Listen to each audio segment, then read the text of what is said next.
साथ आगामी लोकसभा चुनाव को लेकर देश में सियासी पारा हाई है। इंडिया गठबंधन एनडीए से लड़ने के लिए लगातार रणनीतियों पर काम कर रहा है और एक के बाद एक यहां पर बैठकें हो रही हैं और आने वाले चुनाव को लेकर प्लान पूरी तरह से तैयार हो रहा है। बता दें कि बुधवार की बैठक के बाद कांग्रेस पार्टी ने अपने सोशल मीडिया प्लेटफॉर्म पर एक पोस्ट भी किया, जिसमें पार्टी ने लिखा कि हमने साथ मिलकर लोकतंत्र की रक्षा का संकल्प लिया है और हम इसे जरूर पूरा करेंगे। जुड़ेगा भारत, जीतेगा इंडिया। लेकिन वहीं इस पर बता दें कि सुशील मोदी ने तंज कसते हुए कहा कि विपक्षी दलों की समन्वय समिति की पहली बैठक नेतृत्व, सीट साझेदारी और सनातन धर्म के मुद्दे पर कोई फैसला लेने या रुख तय करने में पूरी तरह से टाई फिस हो गई है। और इतना ही नहीं, उन्होंने ये भी कहा कि इसे महज एक चाय पार्टी उन्होंने बताया और वहीं कहा कि समिति से आशा थी कि वह गठबंधन के नेतृत्व के लिए नीतीश कुमार के नाम पर मुहर लगाएगी, लेकिन बेंगलुरु, मुंबई की तरह दिल्ली बैठक से भी जेडीयू को निराशा ही मिली है। नमस्कार। Here is the joint statement of the Coordination Committee, India. The first meeting of the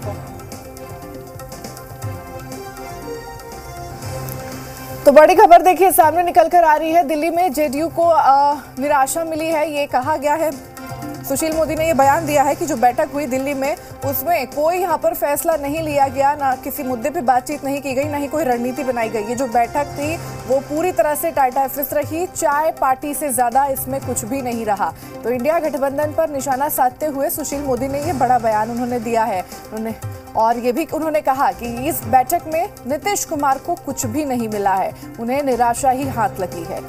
तो बैठक पर अब सियासी पंच जो है वो तेज होते जा रहा है और इंडिया गठबंधन को लेकर के अब लगातार देखा जा रहा है कि बिहार में भी सियासत तेज हो चुकी है। आरोप प्रत्यारोप का दौर दोनों तरफ से शुरू किया गया है।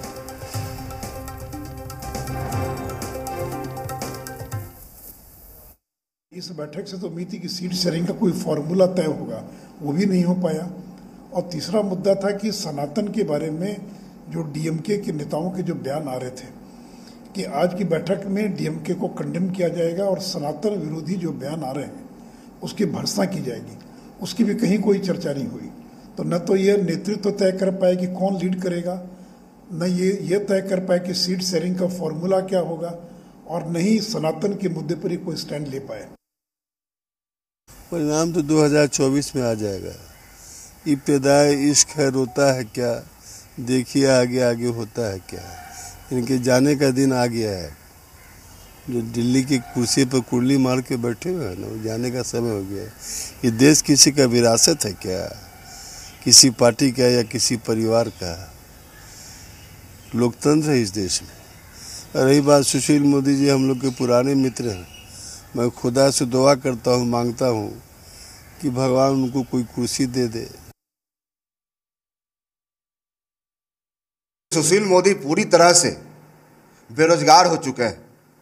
भारतीय जनता पार्टी के जो तमाम नेता हैं सुशील मोदी को दरकिनार कर दिया है और इंडिया महागठबंधन और बिहार और देश स्तर पर जिस प्रकार से एकजुटता हुआ है और दिल्ली में जो समन्वय समिति की बैठक हुई है, जो महत्वपूर्ण कई फैसले लिए गए हैं, इससे तमाम एनडीए के नेता और भाजपा के नेता बौखलाए हुए हैं और इसीलिए सुशील कुमार मोदी अनाप शनाप बोलते रहते हैं। अब बताइए जनता के बीच किन मुद्दों पर जाएंगे? देश की जो मुद्दा था महंगाई, बेरोजगारी, आज इन्होंने लोगों को ठगने का सिर्फ काम किया है। चिंता करने की आवश्यकता नहीं है, क्योंकि इसमें एक नेता नहीं है, इसमें सब लोग विद्वान हैं और सबको देश की चिंता है। प्रधानमंत्री पद का रेस में कोई नहीं है। यहाँ देश कैसे बचे, संविधान कैसे बचे, सबसे बड़ी समस्या, सबसे बड़ी चिंता उसकी है। माननीय मोदी जी को चिंता करना चाहिए अब सामान समेटने का, क्योंकि अब 24 बहुत नज़दीक है और झोला वोला भी तैयार रखना चाहिए।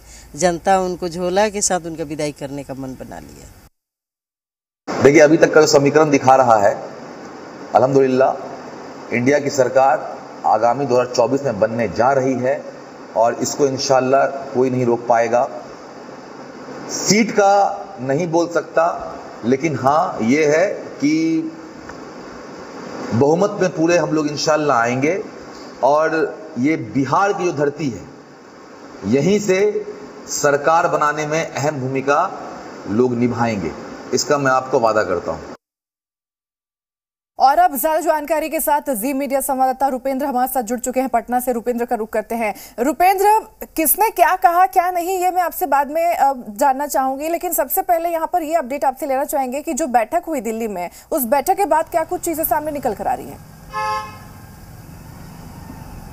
देखिए, जो बैठक हुई है उसके बाद जो है एक तरफ से कहा जाए इंडिया गठबंधन के जो तमाम लोग हैं उनका कहना है कि बैठक सकारात्मक हुई है, कई चीज़ों पर जो है वार्ता हुई है और आगे आने वाले दिनों में तमाम चीज़ें सामान्य दिखेंगे और जो चीज़ों पर उलझन था वो तमाम चीज़ों जो है सुलझा लिया गया है। लेकिन उस पर जमकर राजनीति हो रही है और सुशील मोदी ने जिस तरह से बयान दिया है उसके बाद बिहार की राजनीति जो है वो काफ़ी गर्म हो गई है। और बिहार की राजनीति में यूँ कहा जाए कि इंडिया गठबंधन के जो भी नेता हैं वो अब लगातार सुशील मोदी और बीजेपी पर हमला करने लगे हैं और साफ तौर पर 2024 में प्रधानमंत्री नरेंद्र मोदी को जाना तय बता रहे हैं। लेकिन कौन जाएगा कौन रहेगा ये जनता तय करेगी।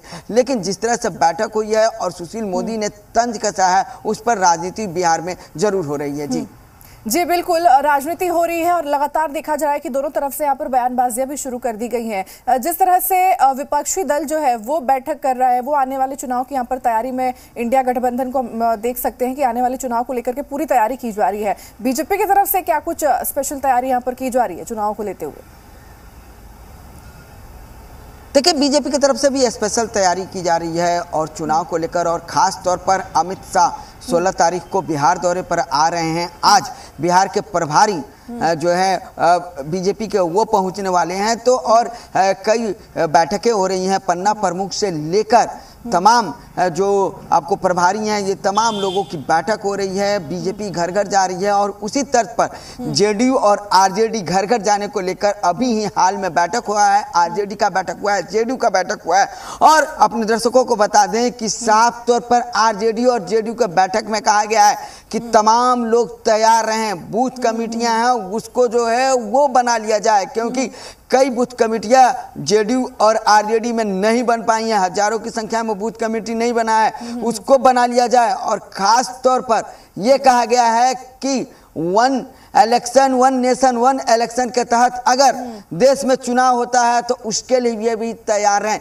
यानी कि विपक्ष जो है वो भी ये तैयार है कि कहीं वन नेशन वन इलेक्शन के तहत चुनाव अगर करा दिया जाए, जैसे कि कुछ राज्यों में चुनाव होने वाले हैं, लोकसभा चुनाव है, और उसको देखते हुए ये भी जो है मीटिंग में बात की गई है। लेकिन बीजेपी भी पूरी तैयारी में है। बीजेपी प्रखंड से लेकर जिला तक और राज्य तक तमाम जो नेताएं हैं उनकी बैठक कर रही है और खुद अमित शाह से लेकर बड़े नेता जो है बिहार का दौरा कर रहे हैं। खुद नित्यानंद राय लगातार जो गृह राज्य मंत्री हैं वो बिहार में रह रहे हैं। तो ये तमाम चीज़ें हैं और इसको लेकर एक तरह से देखा जाए कि बिहार में जो राजनीतिक सरगर्मी है वो तेज हो गई है। 2024 आने में अभी कुछ महीने बाकी हैं, चुनाव की तैयारी अभी से ही सभी पार्टियों ने शुरू कर दिया है। बिल्कुल रुपेंद्र, और कहा भी जाता है कि बीजेपी जो है हमेशा चुनावी मूड में रहती है, जब चाहे चुनाव करा लो, उनकी चुनावी तैयारी जो है वो पूरी तरह से हमेशा रहती है। लेकिन जिस तरह से इस वक्त बिहार में सियासत गरमाई है और जो बयानबाजियां दी जा रही है बीजेपी को लेकर के, बीजेपी इन बयानों को किस तरह से ले रही है? देखिए, बीजेपी के बयानों की बात की जाए तो बीजेपी के नेताओं का साफ तौर पर कहना है कि महागठबंधन जो बिहार का है और जो इंडिया गठबंधन जो देश लेवल पर बना है तो उनके द्वारा जो है अभी नेता तय नहीं किया गया है, साफ तौर पर कहा जा रहा है। लेकिन एक चीज़ बता दें कि जब चुनाव हुआ था, अटल बिहारी वाजपेयी जब प्रधानमंत्री थे उस समय भी इसी तरह का गठबंधन बना था और विपक्ष जो है सत्ता में आई थी, उस समय भी नेता नहीं चुना गया था। अब जो है यही चीज़ यहाँ पर सवाल खड़ा किया जा रहा है, बीजेपी के पास नेता कौन है। खास तौर पर बिहार बीजेपी जो है सुशील मोदी हो या बिहार सम्राट चौधरी हो या तमाम नेता हो, बिहार बीजेपी मुख्यमंत्री नीतीश कुमार और जेडीयू को टारगेट कर रही है लगातार, क्योंकि बिहार में मुख्यमंत्री नीतीश कुमार जो हैं वो मुख्यमंत्री हैं, पिछले 17 से 18 साल से मुख्यमंत्री हैं, तो लगातार टारगेट कर रही है। और कहीं ना कहीं एक तरह से देखा जाए बीजेपी जेडीयू जेडीयू को टारगेट और आरजेडी को टारगेट इसलिए कर रही है क्योंकि इनका जो मुकाबला बिहार में यही दोनों पार्टियों से होने वाला है और यही दोनों पार्टी को जो है बीजेपी अपना प्रतिद्वंदी भी मानती है। तो यही तमाम चीजें हैं। तो इन तमाम चीजों को लेकर देखिए राजनीतिक तैयारियां भी हो रही हैं। बीजेपी लगातार निशाना साध रही है, तो महागठबंधन के लोग भी जो हैं वो लगातार निशाना साध रहे हैं और खास तौर पर नेता को लेकर बात हो रही है। और जिस तरह से सुशील मोदी ने भी कहा कि जेडीयू को कुछ नहीं मिला, वो लगातार मुख्यमंत्री नीतीश कुमार पर निशाना साध रहे हैं। तो अब देखना यह है कि जेडीयू इसका जो है जेडीयू का बड़ा नेता अब इसके बारे में क्या कह रहा है, क्योंकि प्रवक्ताओं से बात नहीं बनती है कि बड़ा नेता अब क्या कह रहा है, बड़ा नेता क्या सोच रहा है। आज दिन तक जो है वो उस तरह के भी बयान हो जाएंगे कि किस तरफ जेडीयू जो है बीजेपी पर हमला करेगा। जी बिल्कुल रुपेंद्र, और ये राजनीति है और राजनीति में हर एक मुद्दे को यहाँ पर पार्टियां जो है अलग अलग पार्टियां पूरी तरह से भुनाने की कोशिश करती हैं और जनता को भी लुभाने की पूरी कोशिश यहाँ पर देखी जाती है। ठीक है रुपेंद्र, तमाम जानकारी साझा करने के लिए और जुड़ने के लिए आपका बहुत बहुत धन्यवाद। महत्वपूर्ण जानकारी अपने दर्शकों तक पहुंचा रहे थे, जहां बता दें कि दिल्ली में बैठक को लेकर के दिल्ली में जो इंडिया गठबंधन की कोऑर्डिनेशन कमेटी की जो पहली बैठक थी उसको लेकर के सुशील मोदी ने एक बड़ा बयान दिया है। उन्होंने निशाना साधते हुए नीतीश कुमार पर निशाना साधते हुए कहा कि इस बैठक में उन्हें कुछ भी नहीं मिला, उन्हें निराशा ही हाथ लगी है।